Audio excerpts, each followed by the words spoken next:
11º domingo do tempo comum, ano A. Primeira leitura, Êxodo 19, 2 a 6a. Salmo 99. Segunda leitura, Romanos 5, 6 a 11.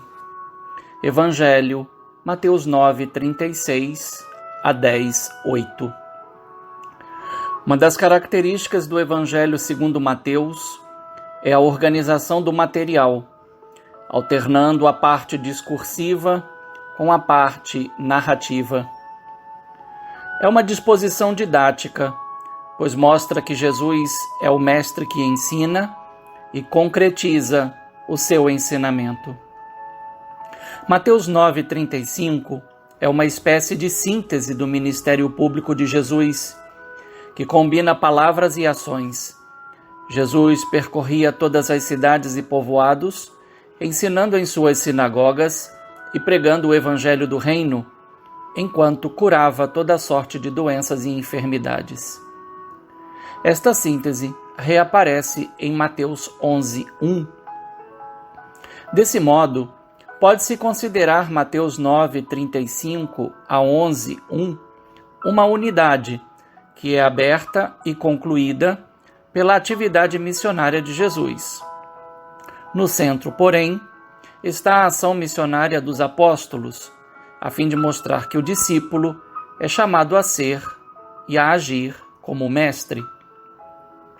Dentro dessa lógica, Mateus 9, 36, 37, além de encerrar a parte narrativa, que contém 10 milagres, Mateus 8, 1 a 9, 37, serve de transição para a nova parte discursiva, que envolve os que foram eleitos como apóstolos.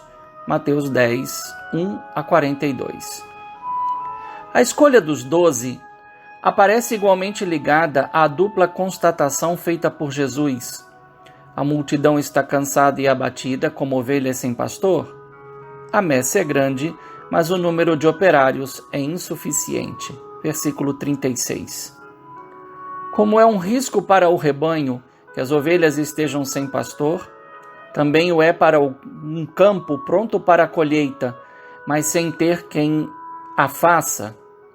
O risco é a perda tanto das ovelhas como da messe madura. Um dado particular da citação conjunta de ovelhas sem pastor e messes sem operários faz lembrar o fratricídio de Caim sobre Abel, bem como as consequências. Ao unir essas duas culturas, Jesus evoca a ação protetiva de Deus, que ao longo da história do seu povo se declarou, na tradição profética, pastor e agricultor. O quarto evangelho soube explorar bem essas duas imagens. Essa dupla constatação, porém, está sob a apurada sensibilidade que Jesus possuía. Ao ver a multidão, teve compaixão dela. São duas ações intrinsecamente relacionadas e que mostram o diferencial que se encontrava em Jesus. Seu olhar sempre estava repleto de misericórdia. A narrativa dos 10 milagres, portanto, não apenas deflagrou as necessidades humanas, mas serviu para mostrar que o êxito da ação taumatúrgica de Jesus provocou o forte aumento do trabalho, razão pela qual Jesus decidiu partilhar a sua autoridade com os 12. Esse número é simbólico e sugestivo. Por um lado, indica a reunião das 12 tribos de Israel a fim de formar o novo povo, um feito que manifestaria a chegada do Messias, que vem para congregar. Por outro lado, resulta da multiplicação de 3, número perfeito e indicador de Deus, por exemplo, Isaías 6:3, vezes 4, número que indica a perfeição da criação. 4 rios banham a terra, 4 pontos cardeais, 4 ventos, 4 fases da lua e 4 elementos que formam a natureza. O livro do Apocalipse explora o valor teológico atribuído aos números. Por exemplo, Apocalipse 21:14 atesta que a muralha da Nova Jerusalém tem 12 alicerces, sobre os quais estão gravados os nomes dos 12 apóstolos do Cordeiro. Além disso, Jesus soube unir sabiamente as principais ocupações que dominavam os ambientes da região onde proclamava a boa nova do reino dos céus: pastorícia e agricultura. Um dado particular é que boa parte dos apóstolos era de pescadores. Desse modo, as 3 áreas de trabalho e de subsistência aparecem contempladas na pregação e na ação ministerial de Jesus. Em linguagem atual, pode-se dizer que Jesus demonstrou ser inclusivo. Mateus 10, 1 a 8 pode ser subdividido em 3 seções: versículo 1, versículos 2 a 4, versículos 5 a 8.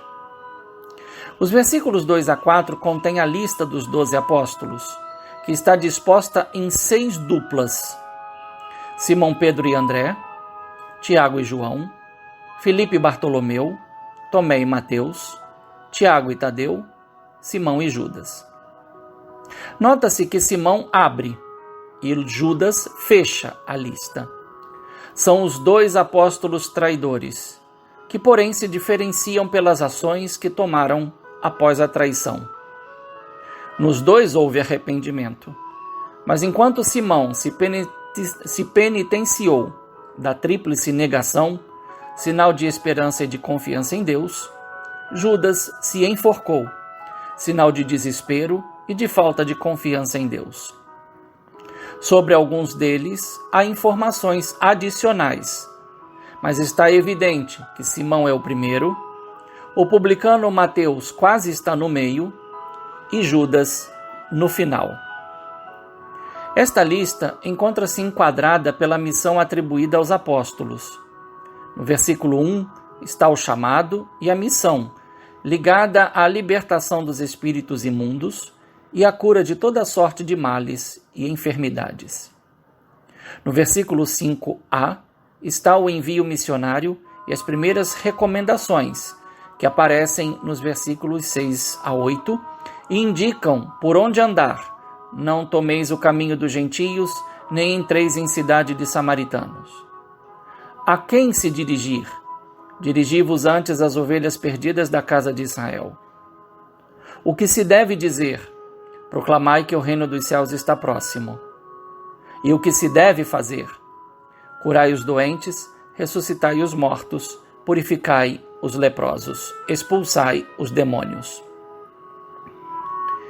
Estas 4 ações resumem os 10 milagres citados em Mateus 8, 1 a 9, 34, mas também estão em relação com a descrição do ministério público de Jesus, citado em Mateus 4, 23 a 25. O caminho a ser percorrido pelos enviados, versículo 5b, contém restrições por causa dos primeiros destinatários. Isso revela que a primeira evangelização foi destinada aos judeus. A referência às ovelhas evoca Mateus 9,36. Jesus quer que os apóstolos se tornem pastores das ovelhas cansadas e abatidas, porque estão sem pastor. Assim, a proclamação da proximidade do reino dos céus está alinhada com a pregação de Jesus, cujo fundamento é o Sermão da Montanha, Mateus 5 a 7. A noção desse reino pode ser encontrada no fim da primeira etapa da missão de Moisés, libertar e conduzir o povo do Egito ao Sinai. Neste local, Deus revelou ao povo uma condição: se ouvirdes a minha voz e guardardes a minha aliança, sereis para mim a porção escolhida dentre todos os povos, porque minha é toda a terra. E uma intenção: vós sereis para mim um reino de sacerdotes e uma nação santa. Esta é a base da compreensão de que Israel é o rebanho do Senhor, a favor do qual manifesta a sua bondade e o seu amor, como dito no Salmo 99, mas em particular na interpretação que Paulo fez sobre a salvação que Deus realizou em Jesus Cristo. Ao reconciliar o gênero humano consigo, Deus abriu o caminho de restauração da amizade e das relações humanas. O amor desinteressado de Jesus é o fundamento cabal da importante recomendação em tom de ordem do versículo 8. De graça recebestes, de graça dai. Se por um lado esta conclusão denuncia a prática da época, os discípulos, apesar de terem direito ao seu salário, não devem fazer como os pregadores itinerantes, ávidos de ganhos. Por outro lado, a gratitude é a revelação na pregação e na ação dos apóstolos do amor de Deus pela humanidade, sem mérito algum. Se há um motivo de orgulho, nos gloriamos em Deus por nosso Senhor Jesus Cristo, pelo qual viemos ao conhecimento do infinito amor de Deus. Portanto, percebe-se uma justa correspondência entre o que Jesus fala e faz, com o que os 12 apóstolos são chamados a falar e a fazer. Essa continuidade é o que caracteriza não só a comunidade primitiva de Mateus, mas de toda a Igreja. Se não tiver uma conduta igual à do seu Senhor, corre o sério risco de não ser ouvida e de continuar experimentando as divisões que só enfraquecem ainda mais a sua vocação e missão: ser sal da terra, luz do mundo e fermento na massa. Nesses tempos de crise e de adversidades, o joio e o trigo podem ser facilmente identificados, pois pelos frutos se reconhece a árvore. Um bom e santo domingo no Senhor. Um fraterno abraço. Padre Leonardo Agostini.